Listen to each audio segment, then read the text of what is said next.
All right, everyone, we are live. Make sure you have your cameras on and check in, please.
All right, we only got 5 people checked in. Come on, everyone, so we can start the class.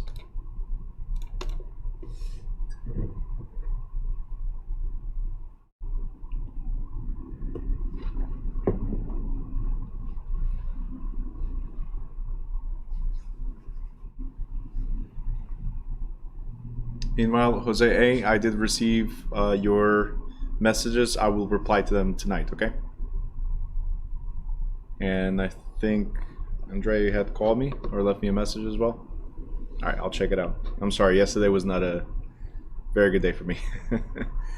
But today I'll try to catch up with all of them.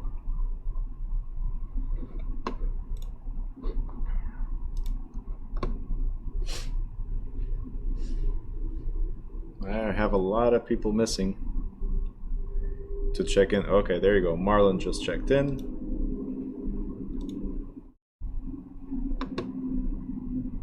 Susanna, check in, please. Who else?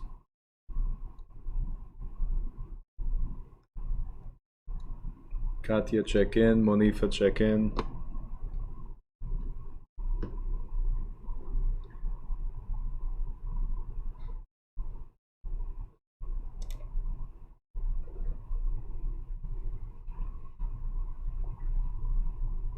And make sure your cameras are on as well, please.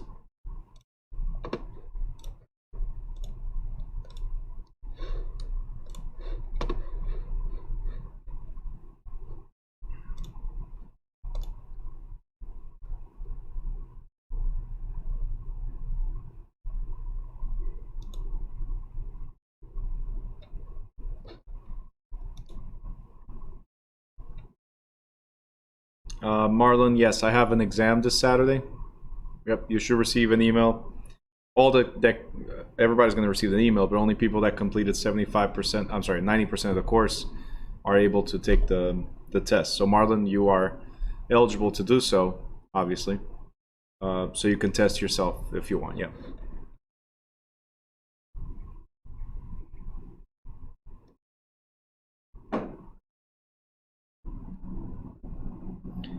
All right, Michael Loke on YouTube.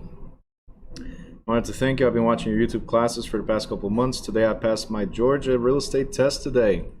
All right, congratulations. I'm glad I was able to help you in in Georgia. That's awesome. That's really cool. Good luck with the business out there. All right, let's see if Wendy checked in. Let's see.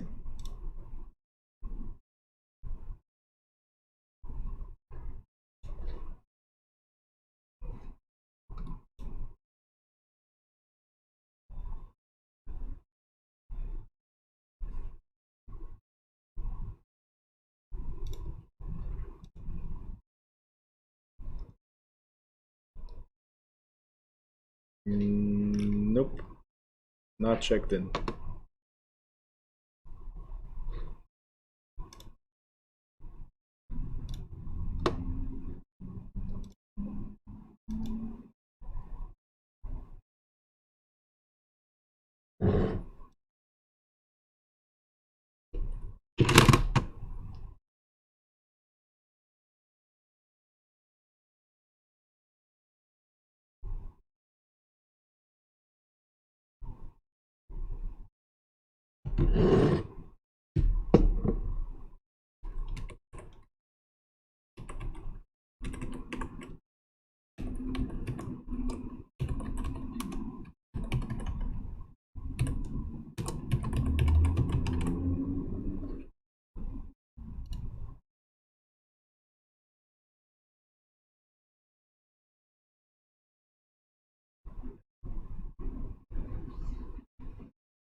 All right, Wendy, I just manually added you, so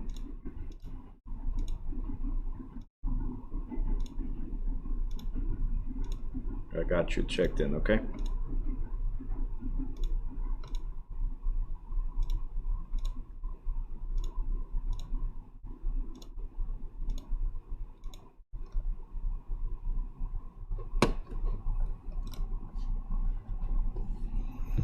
Don't ask me for any more favors, okay? That was it. All right, so it looks like everybody's checked in by now. Amira's not here yet. And Sebastian, Roberta, Francis. Okay, cool. All right, guys. Let's jump into the class. Boom. Is the exam in person or online? I got both options. You can be here if you want, or you can be online. Totally up to you. Make sure if you're driving, you put your phone down. Do not be touching your phone. Cops stop you and they'll be like, why you're on your phone?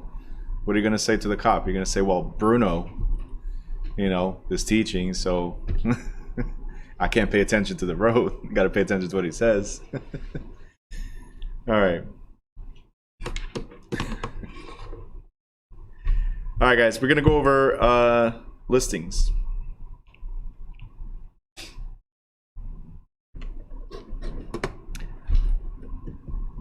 You guys ready? Bonifa, you need to be on camera, please. Wendy, I got half of your face, but it's okay. Oh, there you go. All right, beautiful face. Awesome. Cool. Katya, I assume that you're on your way here. Is that it? Okay, cool. So I'll give you... All right, no problem. I'll let it aside right now. All right, so listings. Now, guys, what we're going to go over is an overview of listing agreements, not fully in detail. We already talked about contracts, and it has to do a little bit with contracts as well, because a listing agreement is a contract and a relationship or business relationship agreement, and we call that agency, right? So that involves agency law and contract law, which we covered already. Kim Pendleton, hello from YouTube land. What's up, Kim? All right, Amira, I see you there. Quick before I fire you as a student for being late. You got 2 seconds. 3, 2. There you go. That was quick. How do I go from 10 attendees to 9? I don't know. All right, so agency law. Who can tell me what is agency law? Agency. We should know this by now, right? We had a whole chapter on this, chapter 11. That was the last chapter we covered. Agency law.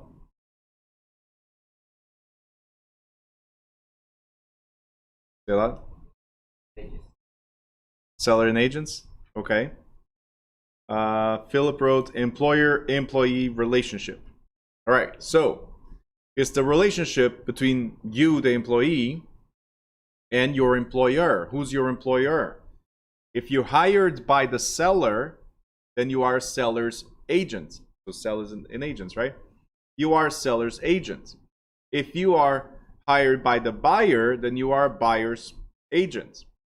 If you hire by both, you are a disclosed dual agent. If you let them know, of course, then it's disclosed.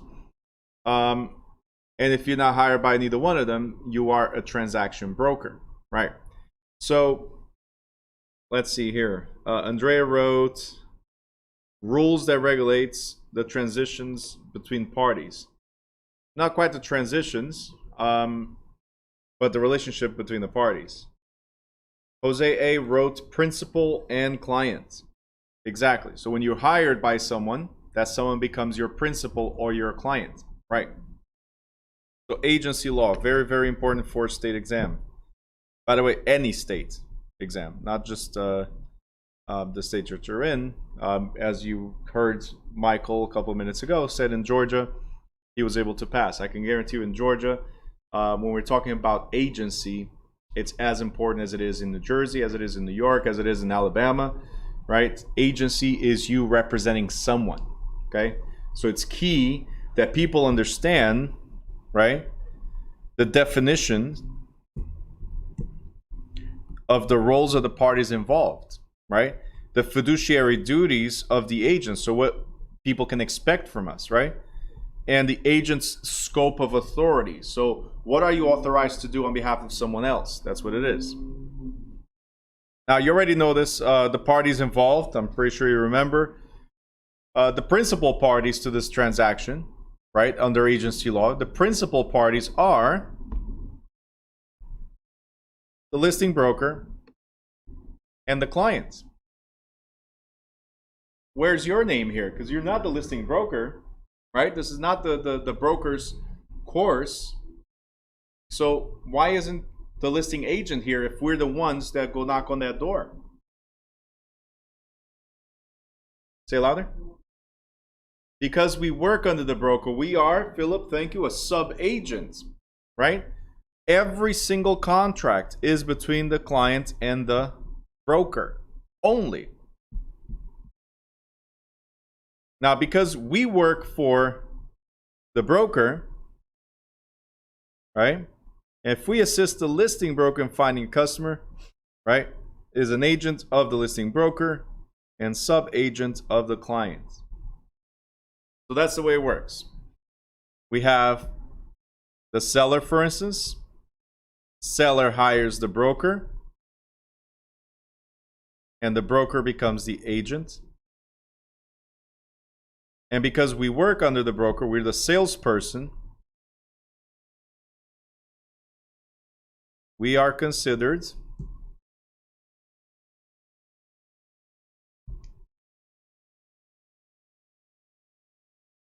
sub-agents. Okay? So who's the agent? Who's the agent for the seller?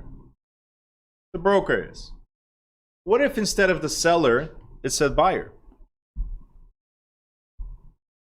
If it said buyer.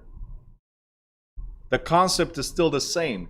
Any activity that we take on as salespeople, as broker salespeople, any activity we take on is on behalf of our broker of record.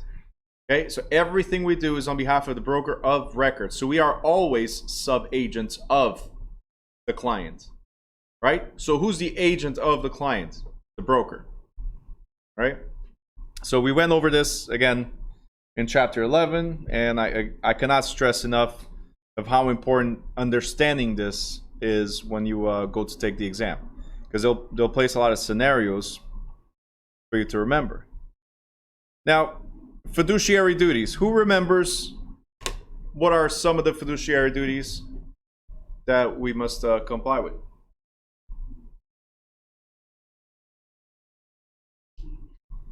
Care, obedience, very good. Disclosure, thank you, Jose. Loyalty, thank you, Elsie. There's one missing. Care, obedience, accounting. Oh, I already said it. Accounting. Remember cold. COALD. Care, obedience, accounting, loyalty. and disclosure. These are the main ones. When you look up at the exam and they ask you a question, it has to do with these 5. Developing skills, which is another fiduciary duty, and getting the knowledge, which is another fiduciary duty. That comes with caring. Because if you don't care, you don't do anything towards becoming better for your clients, right? So developing those skills. So it's COA LD. You gotta have a cold when you represent someone. Lila Davids is asking at 5:57 p.m. if we are live. Hold on. Yep, got a pulse. We're live. We are live. If you have questions, just post them.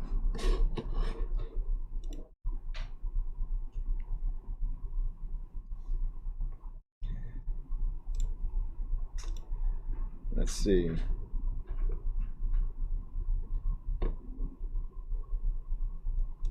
All right, cool.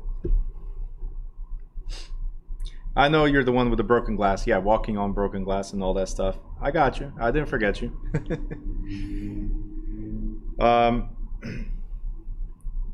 Just wanted to say thank you. All right. Second person today on YouTube that says she passed the exam. Congratulations, Lila. Glad I was able to help you somehow. And good luck in the business. That's really awesome. See, guys, there's hope for you. Very good. All right, Monifa, no problem. Lila, good luck in the business. And if you need anything, always welcome to reach out to me. Okay? All right, guys. That is so awesome. This is the person, right, that did not want to help people, just like the broken glass. You guys remember that comment, right? Really didn't care about people, whatever. Just kidding. All right, scope of our authority. What's our authority, by the way? What's our authority when we represent somebody on the listing? What do we have? Are we universal agents, general agents, or are we special agents? Why are we special agents, Elsie?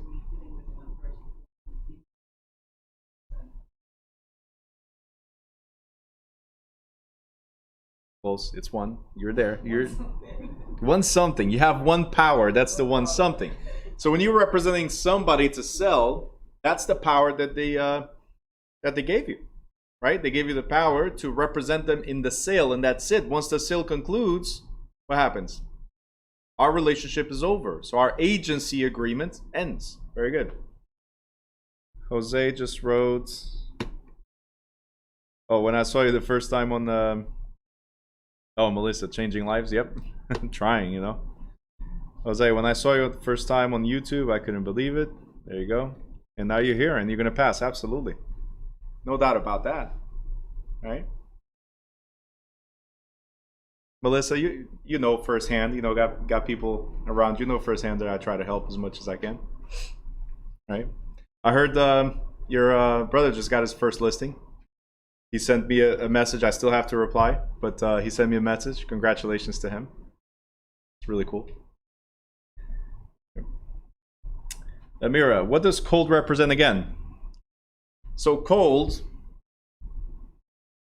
C for care. Care. O for obedience, because we have to obey lawful instructions. A for accounting, because when they give us money, like a good faith deposit, right? We need to hold the money in escrow. So we need to give it to the right party, which is usually your broker, right? It might be an attorney, it might be a title company, but you have to handle the money carefully. L is for loyalty, because you have to be loyal to your client. You're not going to tell the other party, the customer, that your client is going through a divorce, are you? You're also not going to tell the other party, the customer, that your client has more money than what they're offering. So you have to be loyal. And the D for disclosure, guys, because it is imperative that you disclose anything and everything that could affect the transaction. So if the house is falling apart, do you think that's something that could affect the transaction?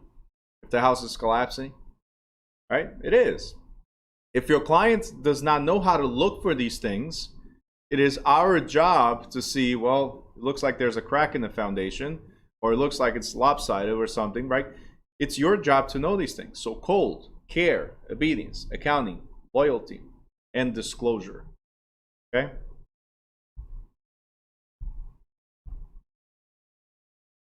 All right, let's go back to scope of authority.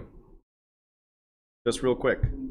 So scope of authority, as I said, guys, we are limited agencies, or we have a special agency when we have a listing, because we are representing the seller or the landlord for that particular purpose only.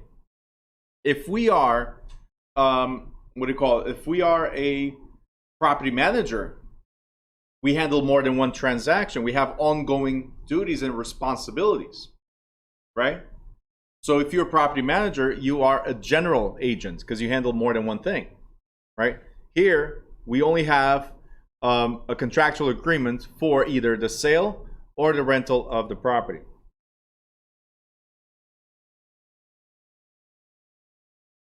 Lila, I get confused when they ask a question that either the answer is disclosure or loyalty. That was a question in the test. All right, so I'm glad you brought that up. So what's the difference between disclosure and loyalty? First of all, what's the difference between disclosure and loyalty? What do you guys think?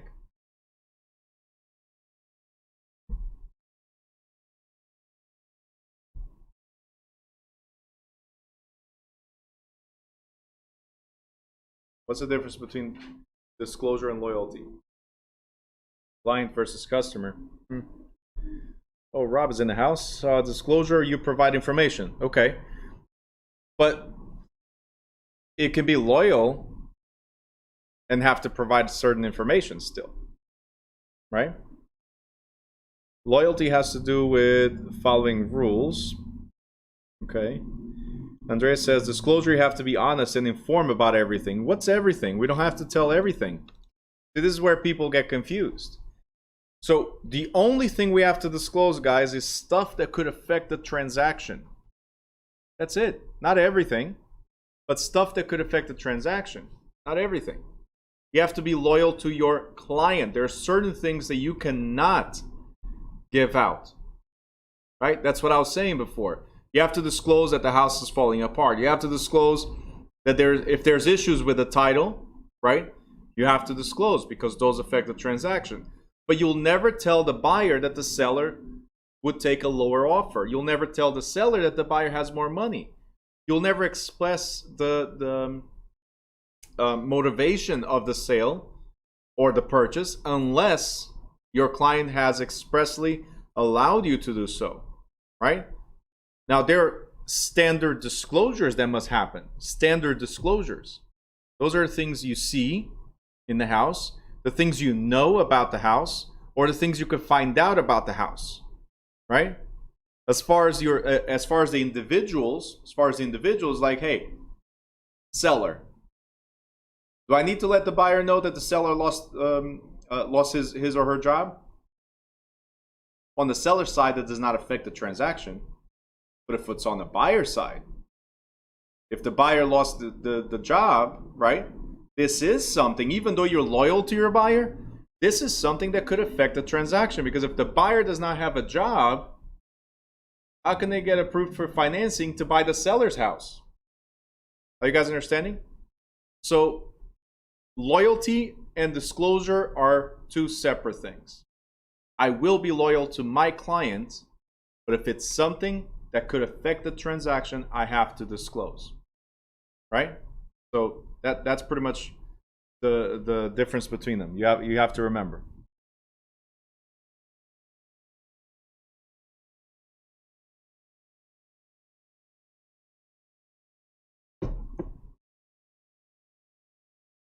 Loyal to clients, disclosure to customer. Well, it has to be disclosures to both. All right. Again, you have to be, to the customer, you have to be fair and honest and reasonable disclosure. If you don't represent the other party, you still have to disclose certain things. Again, being fair and honest. As I told you right now, if the buyer loses his or her job, right, it sucks for the buyer, but the seller must know. If the seller cannot clear the title, right, if there's issues and the seller cannot clear the title, it sucks for the seller, but the buyer must know. Otherwise, they're going around in circles hoping to get to a closing that will never happen. So again, certain things must be disclosed. All right?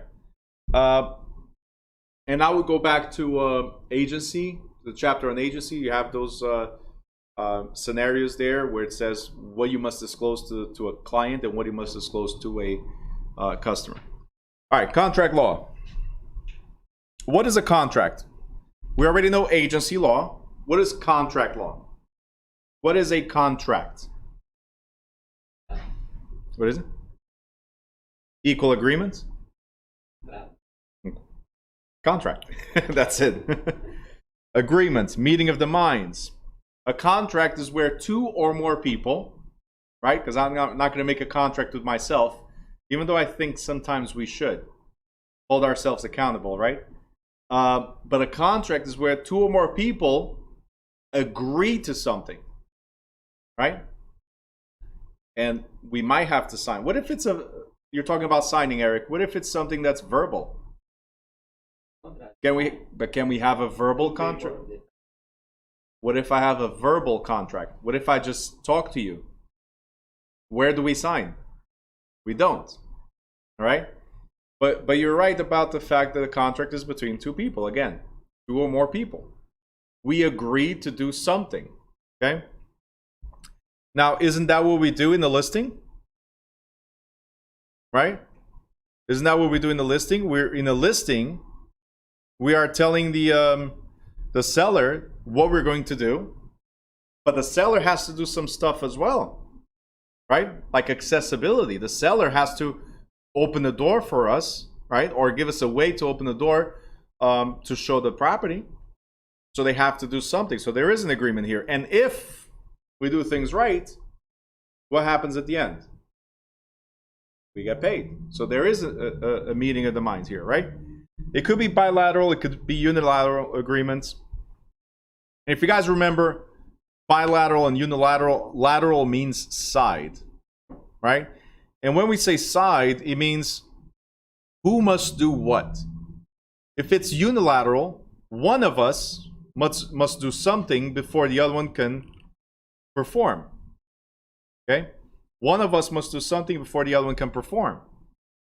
If it's a bilateral agreement, then two of us must take action.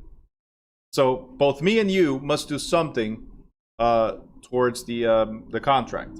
Okay? So unilateral or bilateral. On the contract law, we talked about validity as well. And validity, right, we're talking about valid contracts. We're talking about including a couple of things, right? As a matter of fact, I'm going to let you guys answer. What makes a contract valid? What makes a contract valid? Okay, so that's meeting of the minds. That's part of it. Welcome. What else? What if you don't have to sign? It's not a requirement. Competent parties. Thank you, Philip. What else? Oh, no.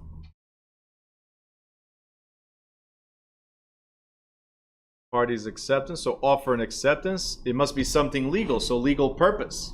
Right? Lilo on YouTube said age. So age is part of competent parties. Right? So you have to be of a certain age defined by state law. Every state has different rules, right? And of sound mind. So that's where competent parties come in. Lila also wrote intention. So the intention goes with the voluntary act. Like, I want to do this. I want to sell you the property and you want to buy the property from you. So you have the intention of getting involved in this. But that's the voluntary agreement.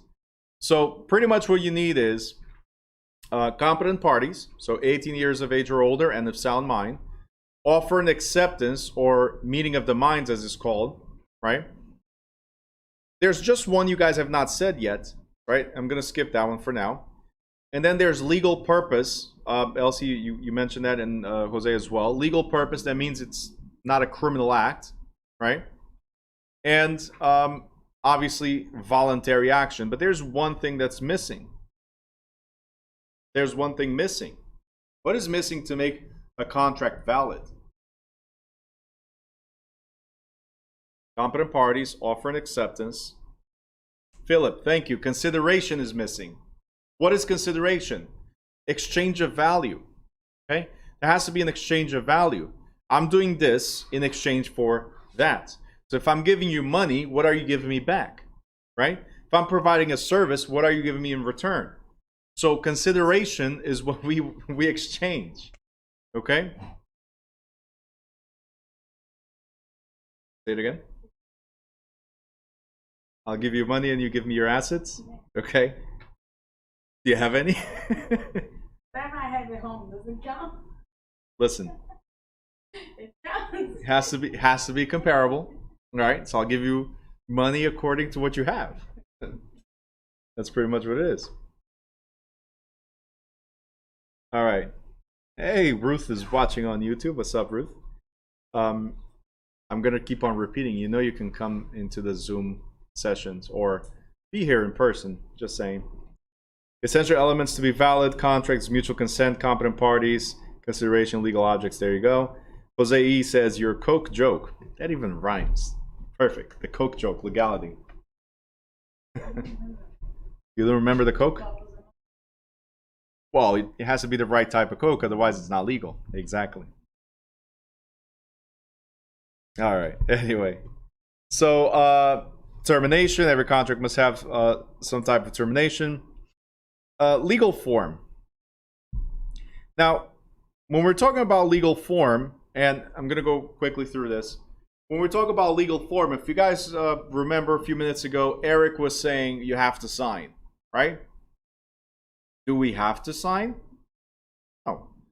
Because a contract could be oral or written. The problem with oral contracts, right? In this case, we're talking about a listing, right? The part of an oral contract is that try to enforce it, right?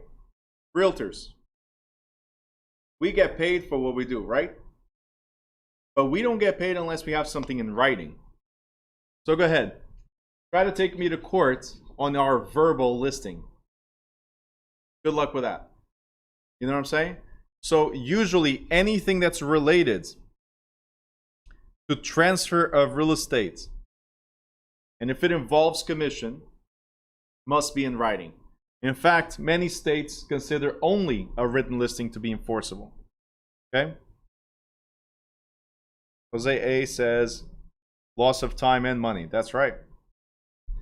Loss of time and money. All right.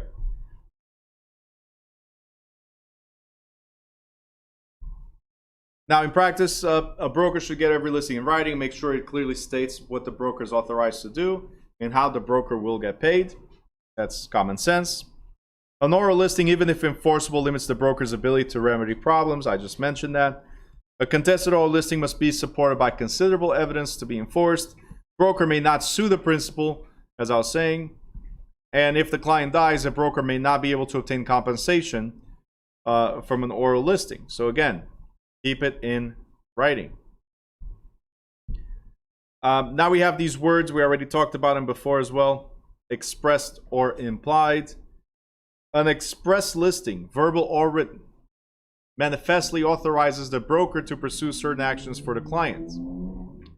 Clients and agents may also create an implied agency listing based on substantive actions rather than expressed agreements.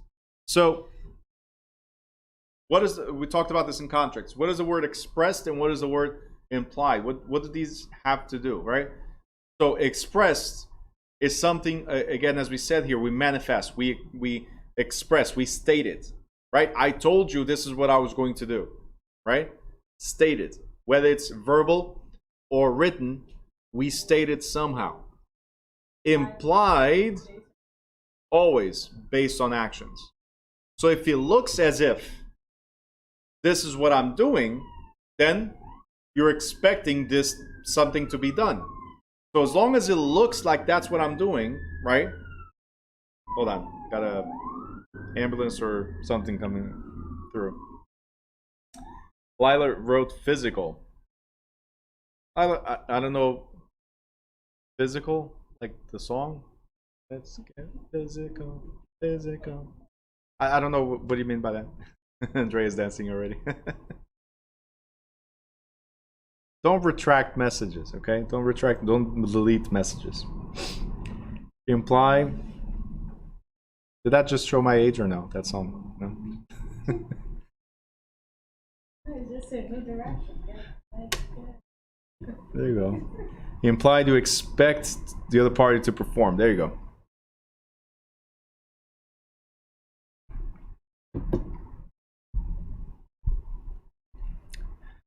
All right, so next thing we have is types of listing agreements. All right, there's 3 types of listing agreements that are pretty much accepted everywhere, and there's one that's being outlawed almost everywhere, meaning we don't use this anymore. And that's what I want you to write right here. Where it says net listing, I want you to write illegal in most states. Illegal in most states.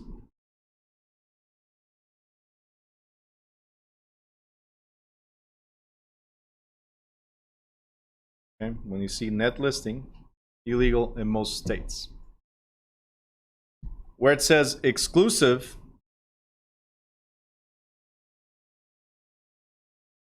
it means one agency. And when it says open,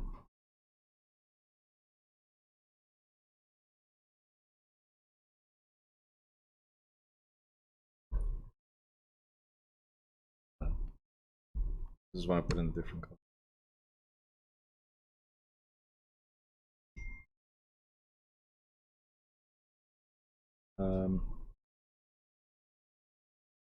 How am I going to write this? Many offices. I'm going to put it like that.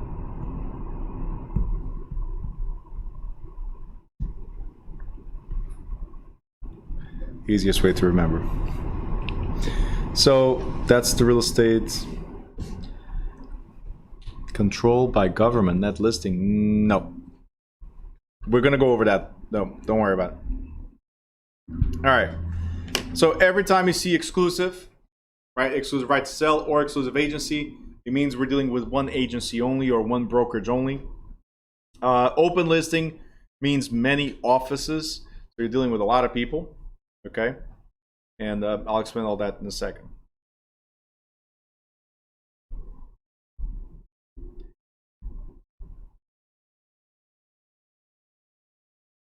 So let's start with exclusive right to sell.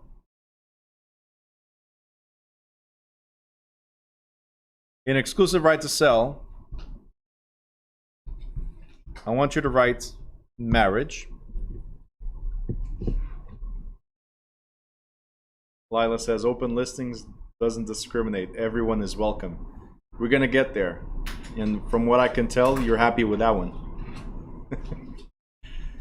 All right. Exclusive right to sell is marriage.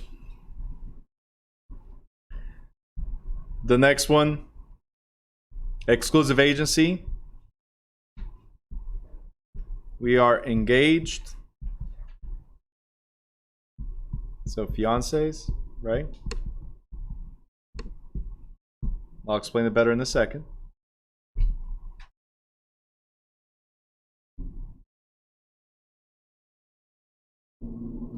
And then the final one, open listing. Think of an open relationship. Your favorite one? Oh boy. All right, so we're going to start with the bottom, then we're going to go up. What is an open listing? Okay, like Lila wrote, doesn't discriminate. Everyone is welcome. I don't know how I feel about that one, but an open listing, like an open relationship, you're not serious. You're not committed to anyone. You're just testing the waters, and whoever brings a buyer brings a buyer. That's it.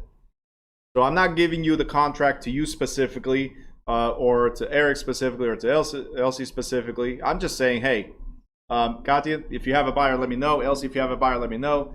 Eric, if you have a buyer, let me know. Melissa, let me know, right? And I'm knocking on every agency or talking to every agent out there and say, hey, if you guys have a buyer, let me know. We're not signing anything. We're not compromising to anything. Where I'm not. Lila says, I like this. I figured. It's almost like broken glass. But anyway, so it's like nobody's committed. You go out there, you come back home, and hey, if it works, it works. If it doesn't work, next. That's pretty much what it is, right? The next one is exclusive agency. See, we're done testing the waters. It didn't work out, right? We had our fun and that's it. Now we plan on getting serious, right? In fact, we're looking to potentially get married, right? So we are engaged. Now, the thing about exclusive agency, you're committed to that one agency, right? That one brokerage, let's say Remax as an example, right? You're committed to Remax, right? So that means that only Remax can advertise your property. That's it. Only Remax can sell what's yours. In an open listing, whoever had your property, or whoever you talk to, I'm sorry, could advertise your property. But again, there's no commitment. If there's no commitment, there's no incentive. If there's no incentive, why would I market your property? Yeah, sure. Maybe at lunch I come across somebody that asks about it. I'll give you a call. If there's, yep, that too. But if there's no commitment, right, I'm not going to put any effort into it. Like when we meet, we meet. If we don't meet, I'm not calling you, right? Exclusive agency, somewhat of a commitment, but we're still not married yet. Is it possible? Is it possible, right, that we're engaged and we get to the altar and we say, nope, I'm out. Right? Until you're married, there's always a possibility of you getting out, right? So in an exclusive agency, that's what happens. Like Remax, you are the only one. So let's say Marlon, sorry, I don't know if you're going to be offended by this or not, but let's say I'm going to put you with Remax right now. But Marlon's with Remax, right? And I say, Marlon, you can list my property, okay? Now, you are going to put it on the MLS. The thing about exclusive agency, Marlon, we're committed, right? You're the one listing my property. That's it. Nobody else. But I'm sitting down, like I had an event this weekend. I'm sitting down. There's like 100 people, and oh, what do you do? Right? I'm in real estate. In fact, I'm selling one of my properties right now. Right? I say, that's a nice property. I would like to buy it. Right? Imagine that this weekend, I sold a house that I gave to Marlon to advertise. Okay? See, this is what happens. In an exclusive agency, we can get to the altar and bounce. What does that mean? Marlon, I can sell this house right now to the person that I'm meeting at this event. And you don't get paid. That's where it is with the exclusive agency. Even though Marlon was the one to advertise the property, right? I found somebody through my own efforts. So just like an open listing, right? I don't have to pay. If you don't perform, if you did not bring a buyer, I don't have to pay. In an exclusive right to sell is a little different. Have you ever heard the term, and don't nobody get offended, please, it's just a term. It could be the other way around as well. But you ever heard the term, it's cheaper to keep her? Because once we're married, Elsie's laughing. Because once we're married, to divorce is costly, right? Engaged, we didn't get married yet, so what do we have to lose? Maybe the ceremony money that we already prepaid for, right? But what about assets or anything else? No, we don't lose it. But now that we're married, the story is a little different. It's going to cost, because now we need to account for every little thing that we've done. So Marlon, let's go back to you. I gave you an exclusive right to sell my property. You are with Remax, so you're advertising my property under the Remax flag, right? Now, at this event over the weekend, I talked to somebody about real estate, and they decide to buy the property that I've listed with Marlon. Here's what happens. Because we are committed in this transaction, Marlon, we are committed. It's an exclusive right to sell, right? Even if I found a buyer, Marlon, your broker still has to get paid. Right? Monifa wrote, it's cheaper to keep him. Gotta find another one, because keep her. Need to find, like, keep him. Doesn't sound, gotta find something else for that. But anyway, the point is, we have three different types of relationships when it comes to listings. Open listing, hey, I'm knocking on doors, I'm not making any commitments to anybody. Whoever finds me a buyer, great. If you don't find me a buyer, hey, too bad. Exclusive, once you move to exclusive, you're dealing with one brokerage only. Remax only, or Weichert only, or Century 21 only. Can these agencies, let's say Marlon with Remax, can Jose now with Century 21, can Jose call Marlon and say, hey Marlon, I got a buyer for your listing, can I show the property? Right? They can. Can Marlon say no? No, he cannot. He has to open the property or allow Jose to show the property. Okay? So Jose puts an offer. That offer goes through Marlon. Therefore, it's Marlon's commission in an exclusive right to sell or in an exclusive agency. Okay? So in these, if the deal came through you, Marlon, through your advertisement efforts, you get paid. Okay? Now, going back to this real quick. Under exclusive right to sell or exclusive agency, the biggest difference between them is whether I found a client or you found a client. If I, the seller, found a client, in this one, exclusive agency, you don't get paid. In this one, exclusive right to sell, it does not matter who brought the buyer. Whether it was me or the listing agent or another buyer's broker or selling broker, okay? You still get paid no matter what, all right? So it's highlighted here in green. If the buyer is procured during the listing period, the broker is entitled to commission regardless of who is the procuring cause.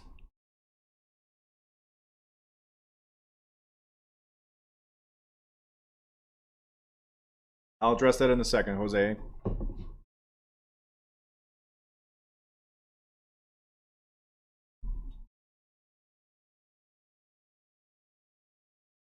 All right, Jose E on YouTube just wrote, cooperation between agencies can be waived by the seller. Yes, and I'll address that in a second, okay? All right, right here in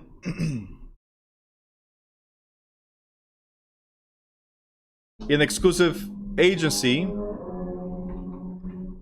right? It's exclusive, but leaves the owner the right to sell the property without the broker's assistance, in which case no commission is owed.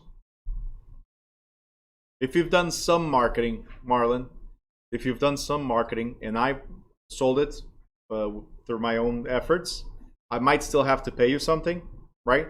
But not a full commission because I found the buyer, right? And then in an open listing, it's non-exclusive. You are not exclusive.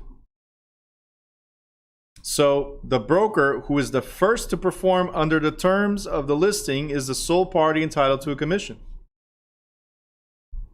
If the transaction happens without a procuring broker, no commissions are payable.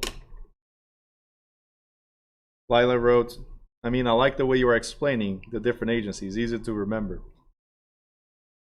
I don't know, Lila. You said I like this right as soon as I said open listing is like an open relationship. So I don't know. Where will we use the term exclusive agency, open listing, and the other one?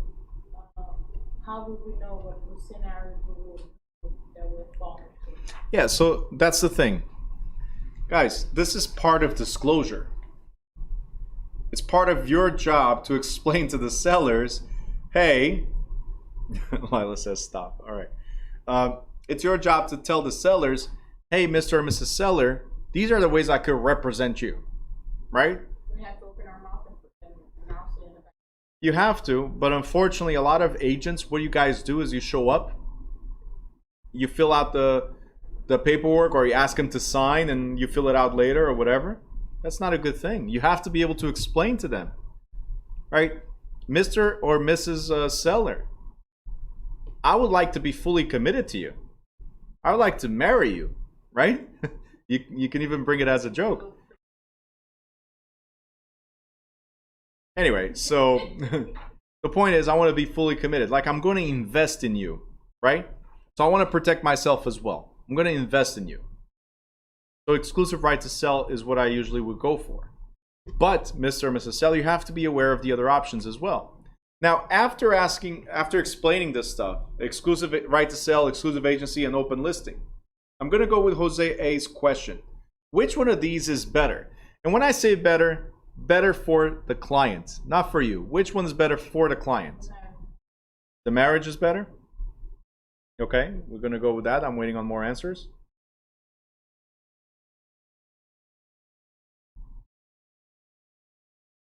Philip says open relationship. Okay, Philip. You married?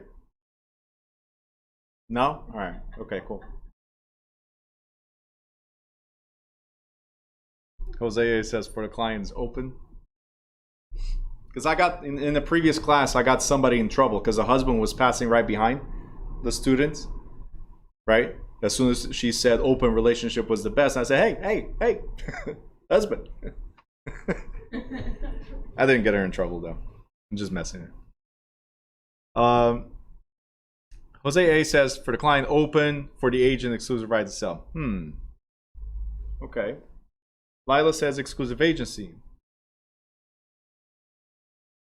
Really, guys? Nobody else is answering?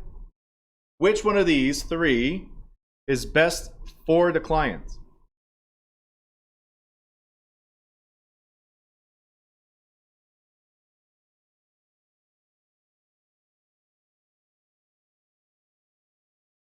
Okay. The right to sell because you're selling the property? Okay.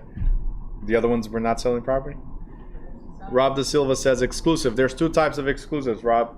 There's exclusive agency and exclusive right to sell. Which one of these? Philip says it also depends on how much time the client has. Okay, we're getting somewhere. Jose E. Marriage, dedicated time, resources to concentrate on sale. Okay. All right. So, Philip, you wrote open relationship was the best for the client, right? So how do you think it's the best for a client? In an open relationship, I'm going to talk to you like I'm the seller. It's an open listing. I'm going to talk to you, Philip. Hey, if you have a buyer, let me know. I'm going to go to Melissa. Hey, if you have a buyer, let me know. I'm going to go to Rob. Hey, if you have a buyer, let me know. How many offices do I need to go through, or how many agents do I need to go through to gain exposure? And here's the other question, Philip. How serious are you going to take my listing? Because we're not committed. How serious are you going to take my listing? Are you going to put money out of your pocket when you know that I'm knocking on other doors? Are you going to put money out of your pocket to advertise on Facebook, Instagram, Craigslist, newspapers, direct door mail, postcards, websites, drone tours, pictures? You going to spend money, Phil? Let me know. You guys understand what I'm getting at with this? Open listing, we're not committed. I won't spend a dime out of my pocket. You kidding me? I will not. And I'll tell you right in your face. Look, if I have somebody, best I'll do is I'll send an email. I'll send an email to my list of buyers. And if somebody pops up, hey, great. I'm not spending a dime in advertisement. Because you're knocking on other doors. Why should I waste my time or resources, right? Okay. Philip says we're on the open listing. Philip says that that's what I said. It depends on how much time the buyer has. Still, with the time and all that stuff, you're talking about. Okay, have you ever done a for sale by owner?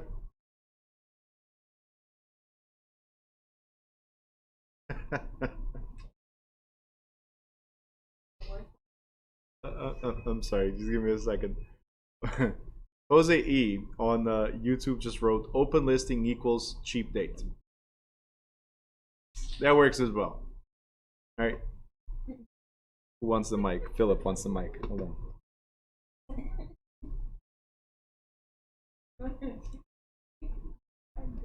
Go ahead, Philip.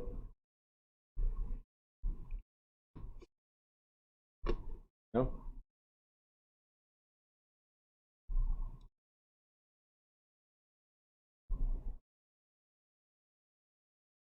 Okay, so what I was saying was, you were saying for the client themselves. Now, in the best case scenario, I think that an open listing can be best for the client only because it's like you said, you wouldn't put money into a client that's not necessarily giving you their full yes, but in a client's mind, they may think that I'm going to multiple, it's just like somebody shopping for a car. If I'm going to multiple dealerships, I can then create competition between those dealerships in order to win my as a customer. That may be some of the mindset that the customer is thinking about. I'm not necessarily saying that probably would be best for the customer to do because, like you said, at the end of the day, you may not, as the broker, want to invest in that customer because of the fact that you're not showing loyalty to you. So, like, why should you show loyalty to the client if they're not showing loyalty to you? Right. So from a client's perspective, I'm just thinking like that may be best, maybe most advantageous for me because of the fact that I have basically multiple people working for me to sell property, and I'm not necessarily locked in with anybody, and I don't even necessarily have to pay you to do the kind of groundwork that I would have to do. Gotcha. So, but that's exactly why I kept on engaging. That was for you to realize that you are the professional. So it's our job to let the customer know or the client know, right? Just like when people go like, oh, but I saw on Zillow my property's worth X amount of dollars. Zillow never came to your house. So you can rely on Zillow, or you can allow me to check your house and give a better opinion of what the value should be based on the current market and properties like yours, right?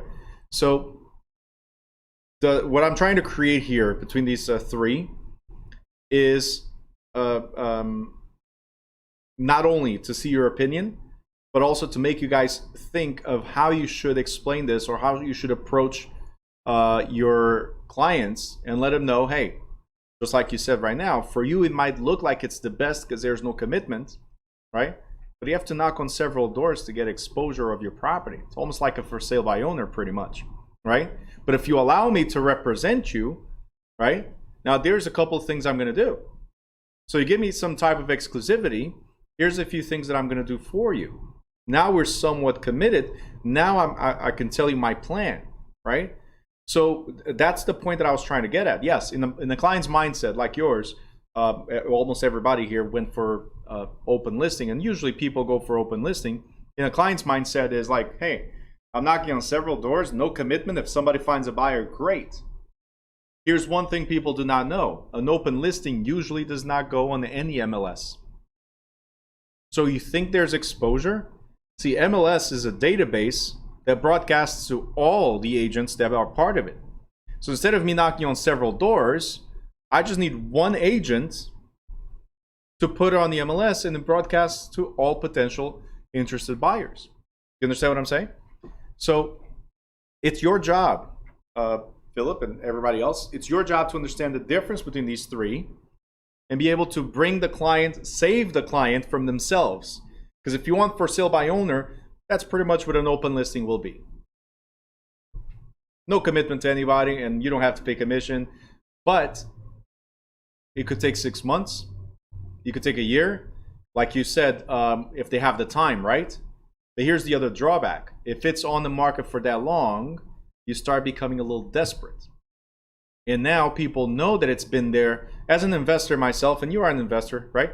So as an investor myself, if I go around the block and I see that house is for sale by owner, a week later for sale by owner, 2 weeks later for sale by owner, a month later, 2 months later, 6 months later, still for sale by owner, they wanted 500, they're getting 300. You see what I'm saying? So not only are you dragging the amount of time that it takes to sell because there's no exposure, right? But you also reducing the potential value of that property because it's been on the market, especially in today's market. A house goes on the market today, it's like next day is already sold, right? So it is key, guys, that you understand the difference between exclusive right to sell, exclusive agency, and open listing. The best one for a seller, no matter what, the best one for the client is where we are both committed to each other. You as a seller, you're committed to me, and we're going to work together to make this happen, right? And me, what I'm going to do is I'm going to market your property. I'm going to spend money in advertisement. I'm going to do open houses, right? I'm going to broadcast in every single media that I can, between the MLS, Facebook, Instagram, the Facebook Marketplace as well. I'm going to advertise on Craigslist. Heck, I'll even do TikToks, and I'll do Snapchats, and I'll do whatever it takes, because we're fully committed and I really want to see you succeed, right? Because if you succeed, guess what happens to me? Commission, right? Now, if I'm going to put all this effort in an exclusive agency, I'm going to put all this effort, and then you found a buyer after I've done all this stuff already, I'm losing. So do you think I'm going to spend the money? Right? Is that the best for you? Probably not. And you can go out, I'm very blunt when it comes to that. You can go out there and talk to other agents. Some of them will never even explain this to you. They'll just say, checkbox over here, exclusive right to sell, 6% commission, exclusive right to sell, 6% commission, done, right? You guys even know that you can negotiate even the time of the listing, whether it's a 6-month listing or 1 year or maybe 2-week listing, right? And a lot of agents, they go there and put automatically 6 months. These are the 3 automatic things that agents do: 6-month listing, commission, and exclusive right to sell, without explaining either one to them of them to the client, right?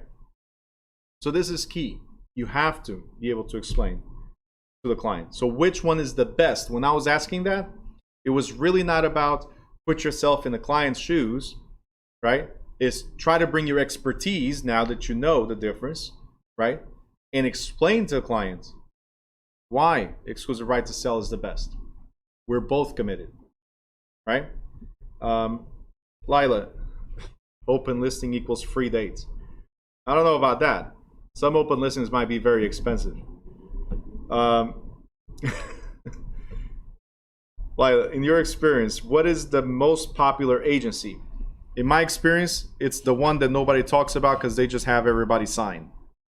Exclusive right to sell. Nobody explains. They don't want it, but they don't explain it either. This is the most common one right now. Every time.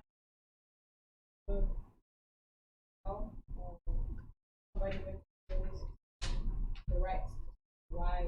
You have to. And then, Agents don't, but you have to. And then the client does not know what's best. They do not know what type of commitment they're getting or not. what if you do explain open listing and they change their mind and then decide not to be committed with you?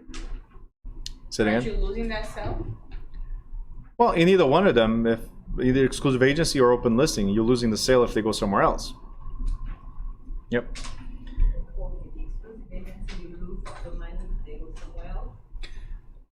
So exclusive agency, if I find a buyer myself without your help, you don't get paid.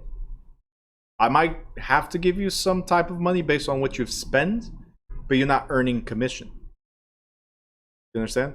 So you might not even get anything. It all depends on how you wrote the agreement. So exclusive right to sell is better for both client and agent. So yeah, in the sense that you will do what's best. Not that you're not going to do in the other ones, but it's the level of commitment. That's why I explained open relationship, engaged, and then actually married. It's the level of commitment, right? And I don't know how you guys feel about marriage. It has nothing to do with that, but it's just understanding the levels. Open, we're just fooling around. There's no commitment whatsoever to anyone. And you know what? If you think about open relationships, disaster might happen, right? Because in an open relationship, if you don't take care of yourself, what could happen? You bring it somewhere else. So it's bad, right? But it's open, so everybody knows about it, right? It's okay. Go ahead, have fun with this one or that one or whatever, right? In a engagement, right? We're saying that we're serious to each other, right? But it might still not happen because we still did not get to that point, right? The altar where we actually get married. And then the marriage side of it is, no, it's me and you forever. That's it, right? So that's the levels of commitment that I'm talking about. And if clients understand that, they'll understand why it's best to get the exclusive right to sell, where you get paid no matter what. Okay.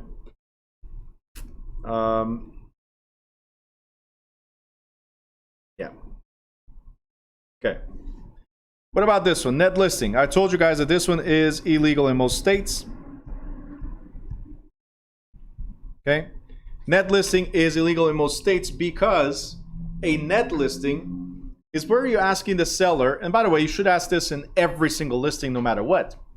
But it's where you're asking the seller, hey, Mr. and Mrs. Seller, what is the lowest that you would take? How much do you want to take from this sale? And they'll give you a number. And they'll say, well, 200,000. Net to seller. That's how much I want to take home. All right, cool. 200,000, Mr. or Mrs. Seller, is how much you want to take home. Sounds great.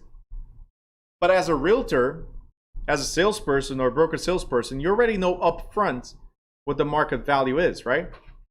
So you already know that this property should sell for, anywhere between 380 to 420, and it happens to sell for 400.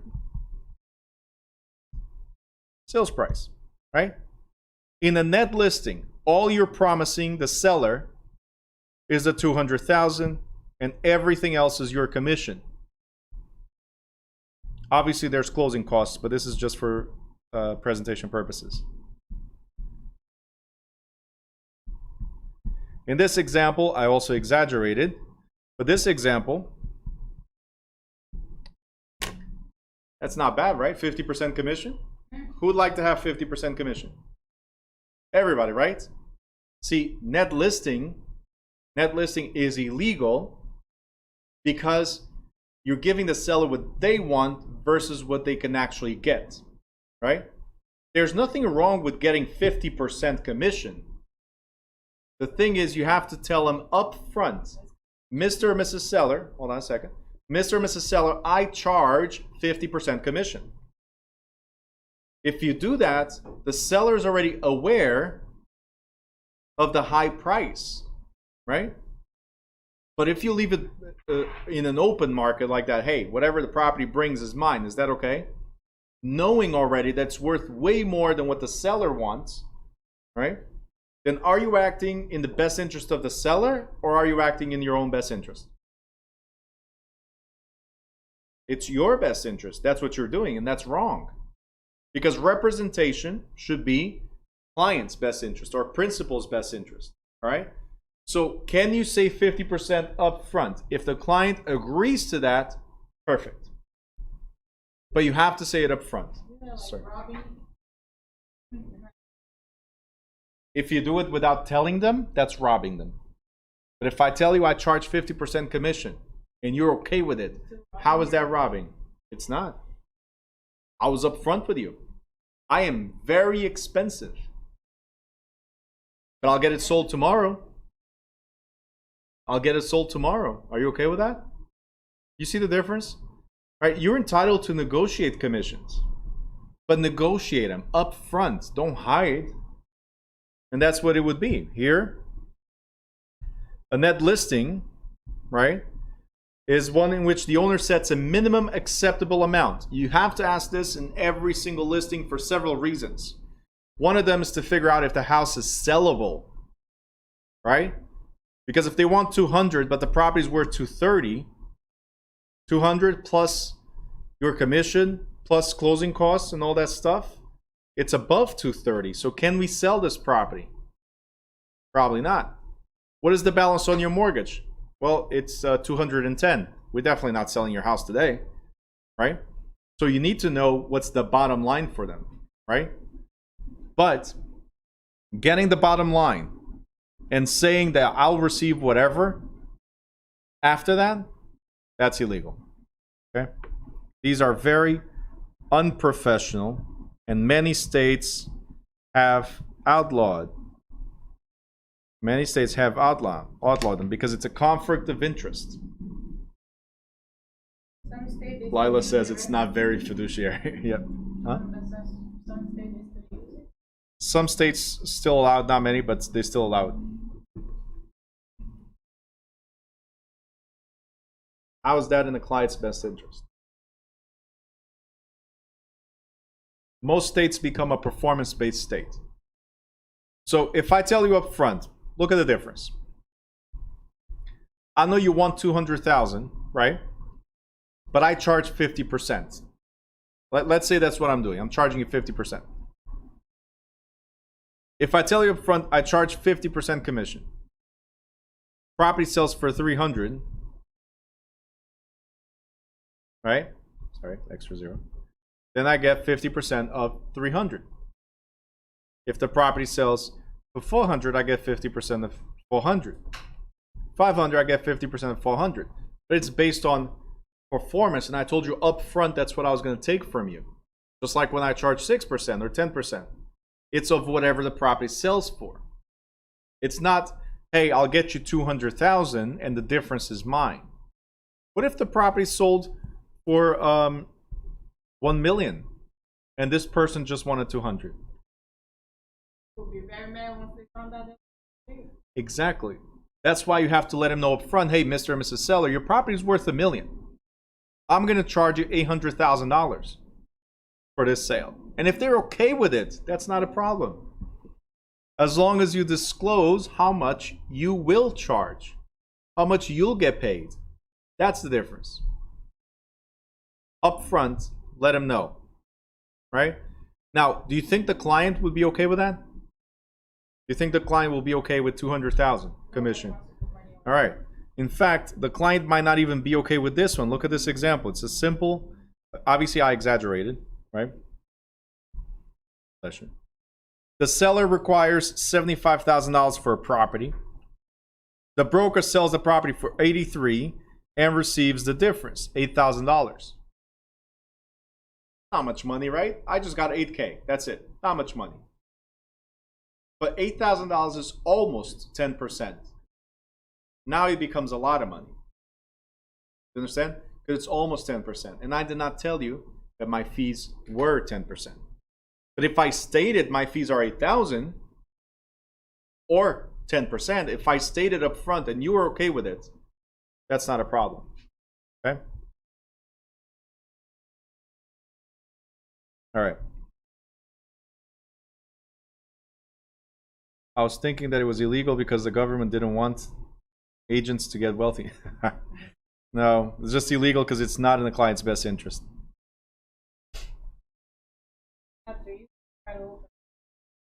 Oh yeah, lawsuit against you right away.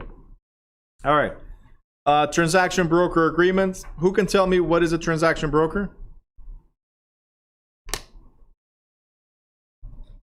I got 7 people on YouTube. Participate as well if you guys want. Transaction broker is the middleman. I know.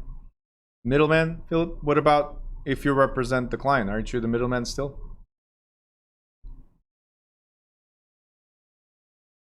The shield people? No. Philip, doesn't work for either side. Great. Jose A, no representation. Great. So that's what it is. The transaction broker Remember, as an agent, we are always the middleman or woman, right? We're always the person in the middle, right? We're the buffer, right? What you're trying to say. We're the buffer, right? The difference is whether I represent you or not.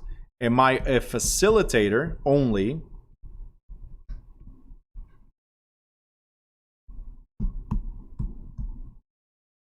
Or am I representing you? That's the difference. Carlos, perfect answer. To make sure transaction goes well, does not represent the seller or the buyer. Awesome. There you go. So, transaction broker. We do not represent either party. I'm just making sure it happens. That's all. It's a non-agency. Right? And I'm not bound by fiduciary duties. That's all. Okay? I'm just making sure, like, it's the difference between being a lawyer and somebody that prepares documents. Remember I said that? You go to immigration. If you have a lawyer, they're going to represent you in court. Or, I'm sorry, at immigration. Right? If I'm a multi-service company that happens to know how to fill out paperwork, right? Am I representing you? No. I get paid still for helping you fill out the paperwork and submit the paperwork. That's all. But I'm not representing you, and I'm not liable if things don't go through. I'm going based on what you told me. And that's as far as I go. Do I have to research stuff? No. All right? So, which is something that a lot of people don't understand when they go to multi-service agencies, people that do immigration and other type of paperwork, and they expect, paralegal works for the attorney. It's different. But they're not just preparing paperwork for submission. The attorney is representing you. The paralegal is helping the attorney by preparing paperwork. Where a multi-service company, they're just preparing paperwork. No representation whatsoever. And then after you spend thousands of dollars, right? Sometimes almost as much as a lawyer. And paperwork is returned or was incorrect or whatever it is, and you lose your money. Then you realize, maybe a lawyer should have been better, right? But then there's also lawyers that charge you ridiculous amount of money for something that could be as simple as 1, 2, 3. It's a catch-22 with everything. Just like you can do it for sale by owner, just like you could have representation from a real estate agent. You know, it could happen. Might go through, might fail, never know. Lila says no refund. Yeah, there's on the immigration paperwork, sometimes there's no refund. Immigration literally sends you a letter that says, hey, you applied incorrectly, but from all the time we spent trying to figure out what you were trying to do, we kept your money. Sometimes it says that. Sucks. Anyway.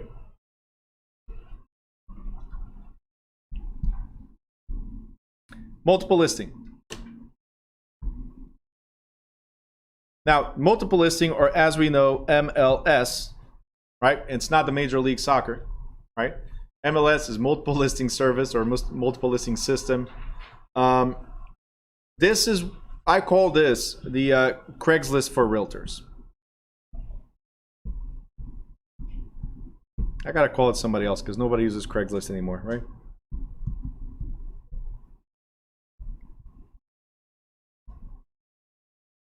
Craigslist for realtors, because this is where we put a product out there on the market. So this is where we advertise what we have for sale, right?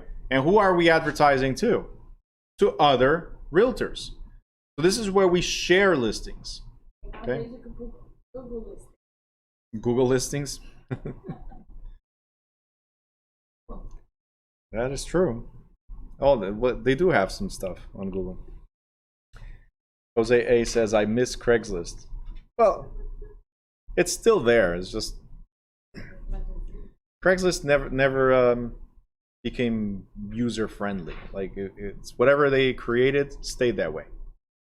One of the most profitable websites ever, right? Because of its simplicity, right? And in everything. But anyway, Craigslist for realtors. Why do we share the listings? Well, Lila, because let me address it this way. We have 5 people right now on YouTube. We have 1, 2, 3. That's 8 plus 11. So we got 19 people right here, and counting me, we got 20 people, right? So 20 people right now live. Let's say I know a bunch of people, you know a bunch of people, but maybe, Lila, we have 3 people each that we know, that might be interested in buying a property that I'm going to advertise. Now, why would I advertise to my 3 people only? If I could share it with you, right? And then it's 20 times 3. How many people do we have now? Potentially 60 buyers immediately. Just by putting on the MLS, boom. Potentially 60 buyers, right? Simple as that. So, Jose E, yes, exposure. We share listings for exposure. And quite honestly, I don't care about listing or not listing, sharing or not sharing. What I care is about my clients being happy and we're closing fast. That's all. It's money in my pocket, yeah, but it's the transaction happening. If I share, then Lila, you get 2% or 3%, whatever we agree to, right? You get 2%, and I get 2%, let's say, right? I don't get the full commission, but I only have 3 people that will potentially buy this property. You see what I'm saying? So the faster I expose the property, or the further I expose the property, the more I get. Lila says, I gotta get used to this sharing thing.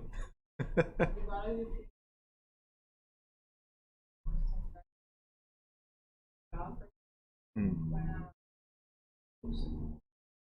have like 3 or 4 or 5 apps that I love, and most of them, of course, they're all basically the same price, but I can always negotiate. And they don't. Some of them don't recommend price. Off of them, if you find so that other apps. Other apps are losing? No. For the low that you No. So in this case, it's different. Like, for instance, I represent. I'm sorry. I use Garden State MLS. That's what I'm associated with. At this moment, because of our own agency, I have more. I have CJ MLS, Monmouth County MLS. So I have the major ones, Bright MLS and NJ MLS. So these are the major ones in New Jersey, as an example, right? So if I had GSMLS as an example, Garden State MLS, I could only advertise on Garden State MLS to the potential 4,000 or 5,000 realtors that are there. Okay? That's it. But I'm advertising 2%. That's what I'm offering out of my commission. Let's say I got a 5%. I'm offering 2.5%. So 50-50 to make it easy. I'm offering 2.5% to whoever brings a potential buyer. sometimes when I ask like, oh, low to big, I was asking like 400.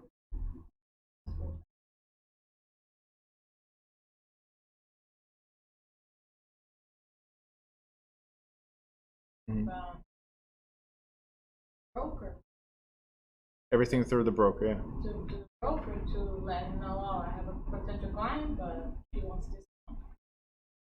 Yeah. Close the deal or no? Correct. So it's based. So in this case, we negotiate up front with the seller an exclusive right to sell at 6%, and I'm giving 3%. So I have to explain to the seller. I just did a listing on Friday, and that's what we did. We explained to the seller. I sit down. It was me and another agent. I sit down with the seller and I explain the whole listing agreement. And I say, hey, this is the commission we get. Usually this is what we pay out. Are you comfortable with that? Because it's their money, not my money. So we're selling for $390. That was the listing, $390, and we're gonna take 5%. That's the agreement we got down to of the $390. Out of this 5%, I'm giving 2.5. So we're splitting 50-50. Are you okay with that? Because the seller is entitled to negotiate everything. The seller might say, well, Bruno, if you're just listing and then the buyer's agent is the one that's going to have all the work, right? Because buyer's agents usually have more work than listing agents, especially in today's market. Why aren't you offering more money so they can bring more buyers, right? I could do that if that's what you want, Mr. Seller. It's not my money to split. It's their money to split. Yeah. Exactly. So ultimately, they're the ones that make the decision. Yeah. That's why some brokers don't want to do what they ask, because whatever the client's paying, they don't want to take out of their pocket to pay us. Of course. That's right. Let's see. Jose A says, I already have 3 people waiting for me to get a license. They want to buy. Come on, man. You haven't talked to a broker yet? You're looking at one. If they're waiting, look, they better love you, man. They better love you, because people usually don't wait that long. People usually don't wait that long. Lila. Oh, they are friends. Count on them to wait. Yeah. Friends and family. Right before you get your license. I'm activating tomorrow. Yeah, sold. Anyway. Elsie, you're laughing. Isn't this true? All right, Lila says, if I wanted, can I purchase my own client's property that I'm marketing? Absolutely. And Lila, you can use that 2.5% commission or 3% commission or whatever it is they're advertising. You can use that money towards your down payment, minus whatever your split is with your broker. So if your broker gets 10% or 20% of whatever your commission is, right? So it's minus that, and you can use that money towards your purchase. So it's less money out of pocket. But yes, absolutely. Isn't that great?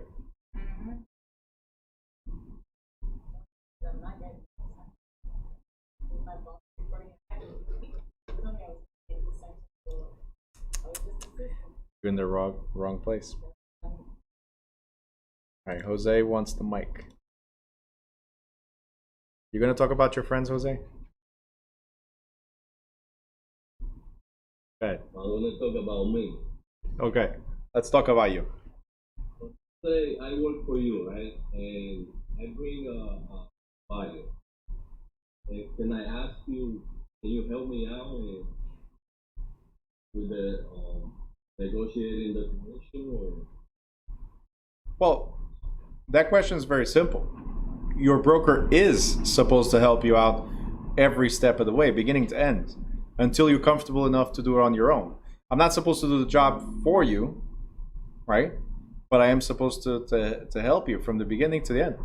No, I mean the splitting the commission. Like, can I receive more money? To help me out. Let's say I bring a friend of mine, and they waiting for me to bring so I can get the license. And they want me to get the money. I'm a little lost on that. I don't know if You're saying, like, let's say you're working with me, like you're not licensed yet, or are you licensed yet? I have a license. I said, Bruno, I have a friend who wants to buy. Okay. So here's what's going to happen. You see here where we talk about compensation? We're going to talk about compensation. Let's say you get split of 70-30. That means you get 70% of the sale. I don't care if it's your friend or if it's a family member, it's 70-30. What some brokers will do, as an example, is if it's your own property, like Lila was saying, if I buy the property, maybe this will change to a 90-10. If it's you buying or if it's you selling, that means you keep 90% of it. You understand? In some agencies, they might even say you keep 100% because it's yours. The broker keeps nothing. You just got to pay certain fees, like we're going to call it tech fees or franchise fees or whatever it is, right? So that's between you and your broker, what your negotiation skills are when it comes to your own property that you're buying or selling. So for instance, we work with a lot of investors, and including myself, right? So our commission split on our own properties that we're buying or selling is totally different.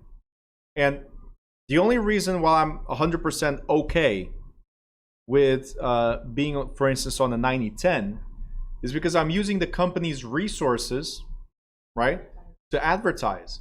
But yeah, I'll give 10%. I'll even give more if I have to. No, he's asking about the commission. So, do you understand? So, that's up to you to negotiate. But if you tell me, oh, Bruno, I got a friend, is the commission split different? Well, quite honestly, Jose, every single potential buyer or seller is treated as a friend. You see what I'm saying? If it's you buying or if it's you selling, your broker will most likely give you a different commission split. Got it? Okay. Now, Jose says, no friends in business, as well as no family in business. That is true.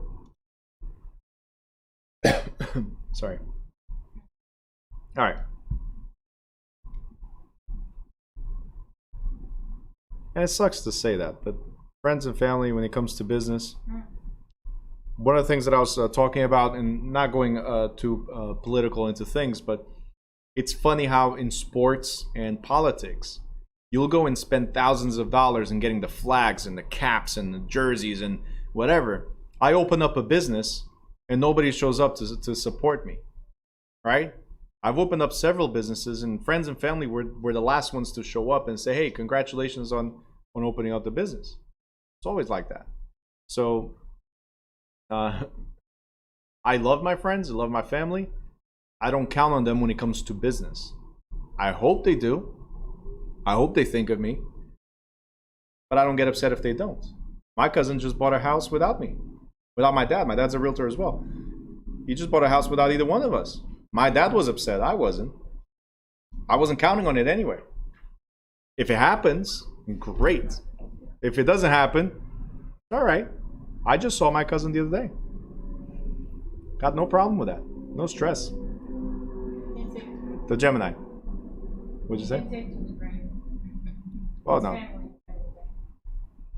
I'm the worst person to hold grudges. I don't forget, but I forgive all the time. All right, agent's performance. What does it mean, agent's performance? Well, achieving a result, concluding the sale, right? So, agent's performance. You find a customer or effect a transaction.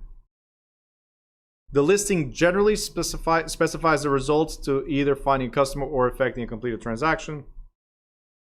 Finding a customer means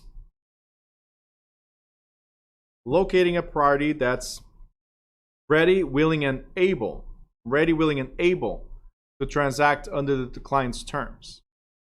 Effecting a completed transaction means finding a customer who is not only ready, willing, and able, but one who makes an acceptable offer. So, what is a ready, willing, and able? This is very, very important. Well, ready, willing, and able is somebody that's ready to buy, willing to buy that particular property, and most important, guys, most important, is able to buy. So, the way I would put things, this is number one, and this is number two. Find out if they're financially capable of buying something, then figure out if they're ready to buy now and if they're willing to buy that particular house. Otherwise, we are destroying dreams. Okay? We are destroying dreams. I told you guys I had somebody here. I told him to stop looking, right? Let's stop looking, because if you cannot afford this monthly payment, then we're just wasting time, right? So we got to figure out what you guys want. Either we're going to go to a multifamily where you can afford more house and get some money, or single family is not the right choice for you if your budget is $2,000 a month or less than $2,000 a month. So these houses that we're looking at are not suitable for you, right? So let's find out first. And they saw a house they wanted. And then I ran the numbers again, because the bank said they would qualify, right? But in their mind, they qualify for $300, but in their mind, they're looking at the monthly payment. Which, by the way, Realtor.com, Trulia.com, Zillow.com, they give you an estimate of payment, right? And they were deceived by that because the estimate payment for this particular house they found was $1,474 a month. And they're like, yeah, that's what I want. And then it is principal and interest. And then I added taxes and insurance, and they're like $2,000. No, that's too much. Not what we saw. Yeah, because online, it does not show taxes and insurance in those estimated calculations. You don't know how many people you can help just by giving that piece of information. They're searching for the wrong type of houses or wrong values, different values, okay? Jose A, Petey, yes, PITI, principal, interest, tax, and insurance. Jose E, friend of mine opened a shoe store and the restaurant was in business for nearly 10 years. No family gave him any business. Yep, there you go. Lila, show me the money. First, send them to the loan peeps to see if they can afford before coming to us. That's right. First, loan officer. Then, you. Absolutely. Find out if you can afford that dinner before you go out to dinner, right? Compensation. I already told you guys about this. Negotiated compensation. Okay? So we already covered some of the stuff here. Covered procuring costs, buyers, brokers, expiration. Guys, we're at the bottom of page 160.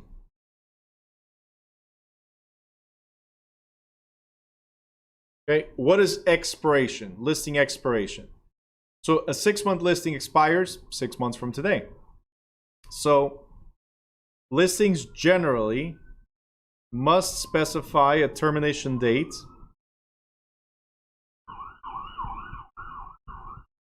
and may not have an automatic renewal mechanism.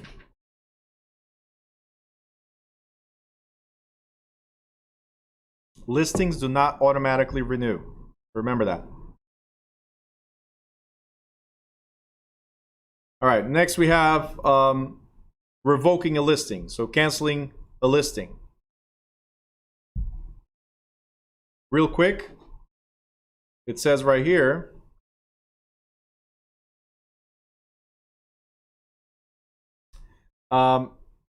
revocation by the client. If the client revokes the listing, so they say, hey, I no longer want to work with you, right? Client revokes the listing, no longer want to work with you.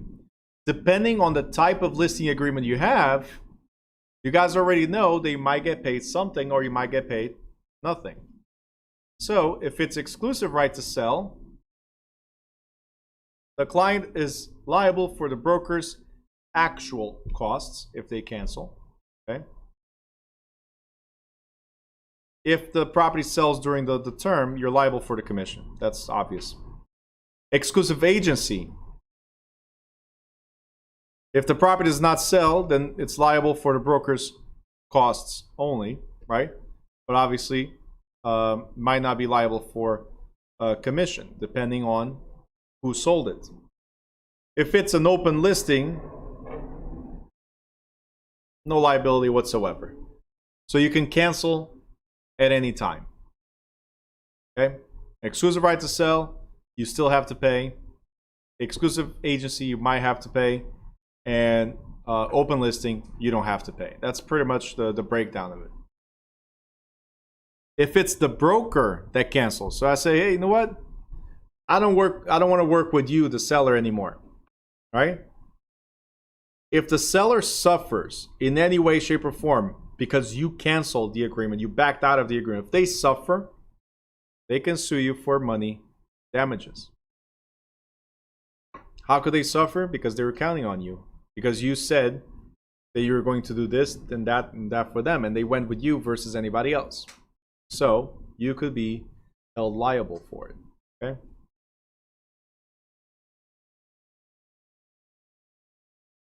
There's always ups and downs. Okay, as far as listing agreement clauses, we covered all of these already. We talked about real property. Guys, what's the difference between these? Real property, fixtures, and personal property. Real quick. Fixtures are what?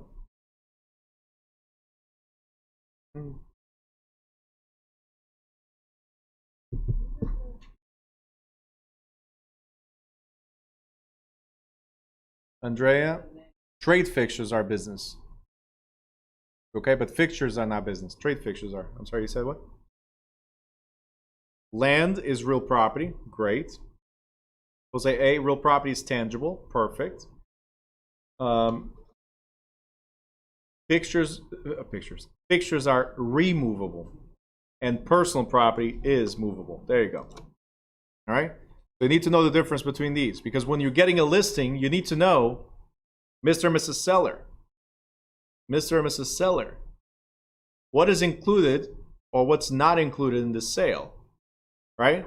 Are the kitchen cabinets included? Is the chandelier included? Right? Is the carpet included?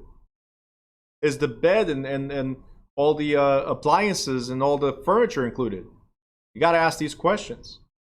I know the walls are included because real property is included in the transaction, but fixtures and personal property might be removed from the property. So you need to always ask what's included and what's excluded.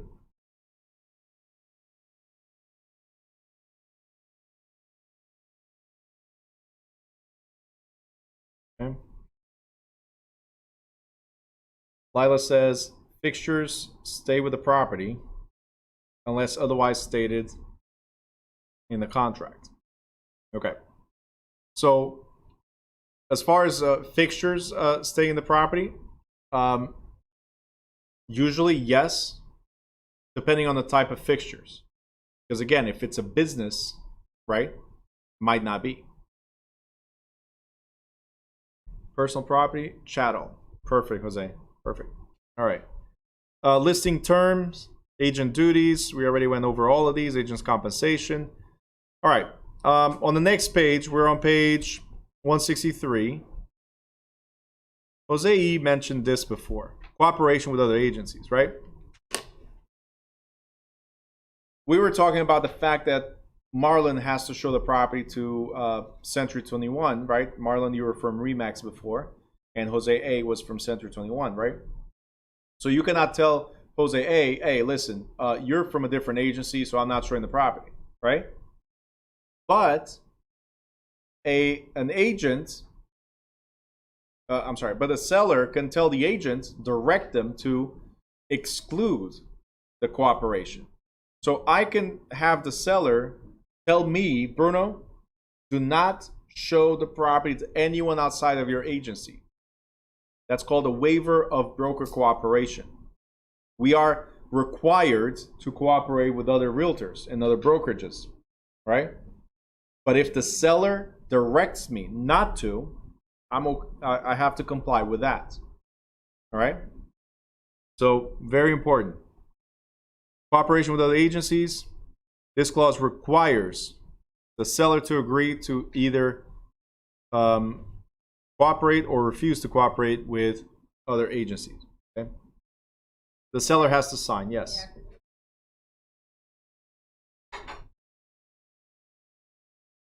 Say it again.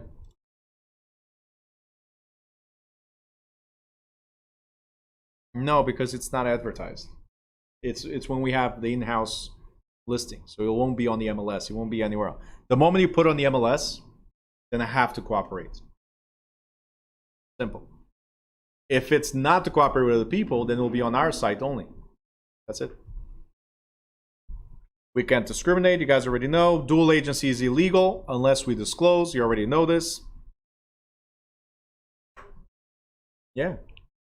Dual agency is illegal. Right? Unless you disclose and have it in writing, right, that both parties agree to you representing the other side. Oh, okay. All right. Philip, and the only way the other agent would be able to see that listing is because they too are on the same listing service, right? So in this case, it's not the same listing service. If it's an exclusive in-house listing, right, with no MLS, then it will be on our website only. So I guess the best way for me to say that is my website is my MLS for our agents only, right? Once I put on Garden State MLS, it broadcasts to other agencies as well, right? So the pocket deals, as we call it, or in-house deals, as we call it, they're not advertised anywhere but on our own website, if anything. Okay, it might be an internal list, but again, I'm talking about the Remax Central. So, like I said, they wouldn't be able to see the property because it's not advertised anywhere. Only if they were searching on our website specifically, right? I cannot broadcast it anywhere to other agencies or to other, because the seller signed not to cooperate with anybody else. So it's either our agents, so our 20 people here, in the YouTube, Zoom, right, and in person. Let's say you're all our agents, right? It's either I broadcast to our agents only, or I'm allowed to put on the MLS and I broadcast to thousands of agents. It's one or the other, right? I cannot choose to broadcast to our agents and, hey, let Remax know. You know what I'm saying? I can't do that. So it will not be listed anywhere. You might pass by a property and see, hey, let's say Jose A from Century 21, he passed by the property and saw a sign, right? That he might do, and call up. Then I have to say clearly, hey, Jose, I'm sorry, but this is a exclusive in-house listing, so only our agents. Are you allowed to do that? Say it again. You're allowed to do that? If I have a waiver of broker cooperation form, yes. If the seller clearly told me not to work with other agents. Yeah. If that's their interest, yes. Philip, and on the MLS is agents from different brokerages. Yes. So the MLS, we could have, so every brokerage could be part of the MLS. So as soon as I put there, that's why I keep on saying it's like the Craigslist for realtors, because everybody that has access to it can see it. It's not like I put on the MLS and say, hey, don't show to this brokerage or to that brokerage. No. A lot of activity today, huh? Yeah, it's crazy. All right. We talked about this. No discrimination. Page 164. No discrimination. That's why I live in That's why I live in Old Bridge. Old Bridge is nice. Yeah. Where is that? South Amway.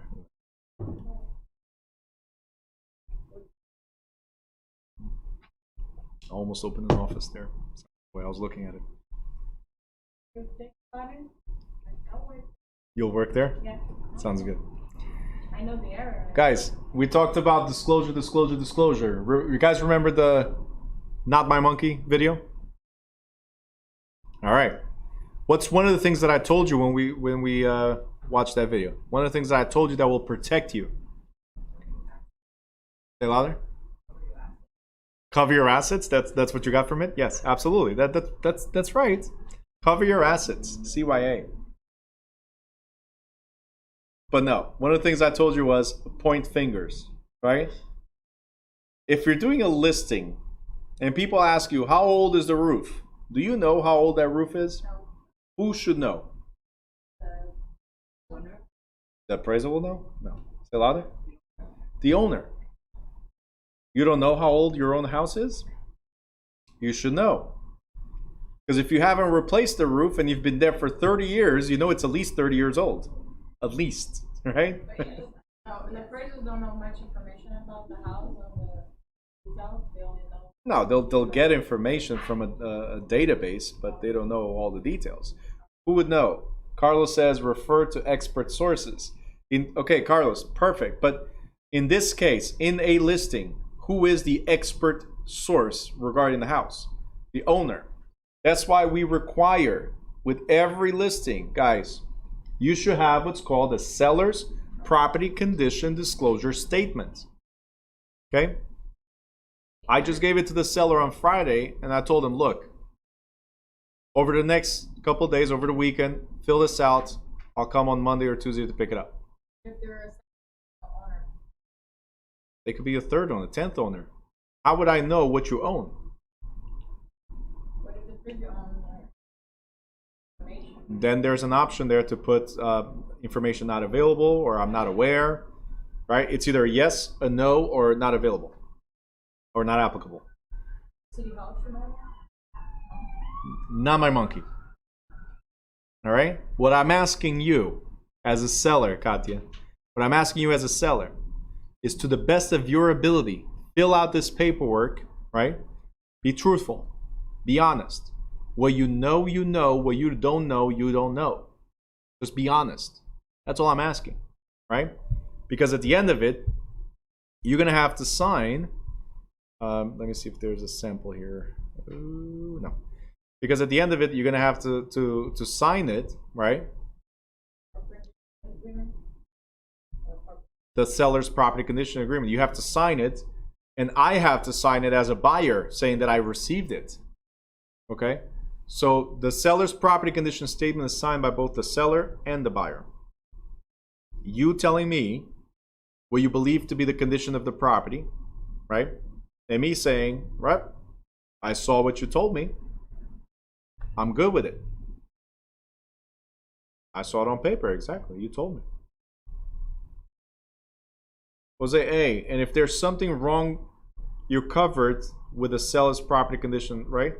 So you're not covered per se, but you can go sue based on false statements. We talked about misrepresentation as well. You can attempt to sue. Are you covered? Some things are more like pick your battles, right? It's not because of $500 that you're going to start a lawsuit, right? But if it's something major that was not disclosed and the seller was aware, right? And they said, no, there's no issues here, then you can go after them. That's why you want the seller's property condition disclosure statement. Jose E says, disclose, disclose, disclose, and deflect. There you go. This is as much as I know. Everything else, not my monkey. The seller told me. The city inspector told me. The fire inspector told me. Yep, that's it. The loan officer told me. That's it. Philip, are you okay?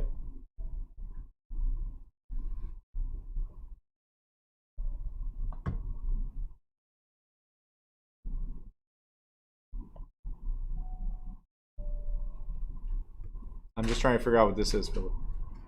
You guys cannot see it. I'm sorry. He just wrote AAHWOAJFJ ////M. I don't know if he's trying to, hack into this information, but it's not working, man. Was that your bank account password? It's now all over YouTube. Just saying. Anyway.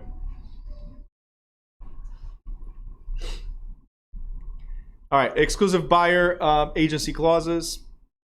If you're representing the buyer, it's the same thing as representing the seller. The difference is now that the principal is the buyer instead of the seller. All right. So moving on. We still talk about buyer's representation of exclusivity, agent compensation, and so on. We are on page 166, and we have transaction brokerage clauses. So if you're representing the seller, you have to disclose certain things. We already went over this. If you're representing the buyer, you have to disclose certain things. We already went over this. And if you're representing the transaction itself, it means you're not representing either party, right? You also have to disclose that this is a non-agency. I don't represent you, seller. I don't represent you, buyer. I'm merely facilitating the transaction. Rob wrote is a discount code. I don't know what for. Philip, let me know what the discount code is for so we can all apply. Oh, by the way, since you mentioned that, Rob, a really cool app that everybody should have on your phone and online is called Honey. and it searches all coupons available and it tries to apply all coupons available to any purchase that you have. If coupons exist, most likely they are on that app. Just saying. Honey, Honey. You just figured out that? No, because Rob wrote it's a discount code, so I just remembered. I use it for everything. I always get like 10, 20% discounts. And the other day I saw from Carlos, yep. Walgreens. You what? I reward at Walgreens. I had $5 in there. They did not give me my $5. And I was like, last time I come here, I want my $5 to be used. Walgreens, come on. Going out of business. Reward is reward. Doesn't matter where. If I have $5 in there, that's my $5. Yeah. All right. Lila, you're welcome. All right. Something to remember. Transaction broker duties. Like other listings, this clause defines what activities the agent will undertake to earn the compensation. Keywords are assist, offer information, or facilitate, as opposed to represent. We do not represent.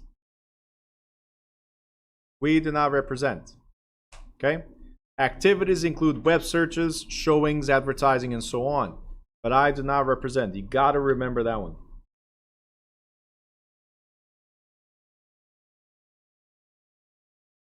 I need to have an old lady hold a line for 15 minutes while she fiddles with her. Oh my god. Say it again. And I represent transaction broker. As a transaction broker, I don't represent the seller, I don't represent the buyer. All I do is I assist the seller or I assist the buyer. Right? So it's like I told you, it's you're preparing documents, you're opening doors, and you're helping the transaction conclude. Yeah, but you do not represent. Okay. And that is it for this chapter. If we're going home, it's only 7:40. Well, it's gonna get worse and worse. All right, guys, it's 7:40. I'm gonna give you guys 7:39. I'm gonna give you guys 10 minutes. We'll be back at 7:50. Chapter 13, which is general brokerage activities. All right. So I'm going to YouTubers. I'm going to close this session. I'll open one right after, and I'll see you guys at 7:50.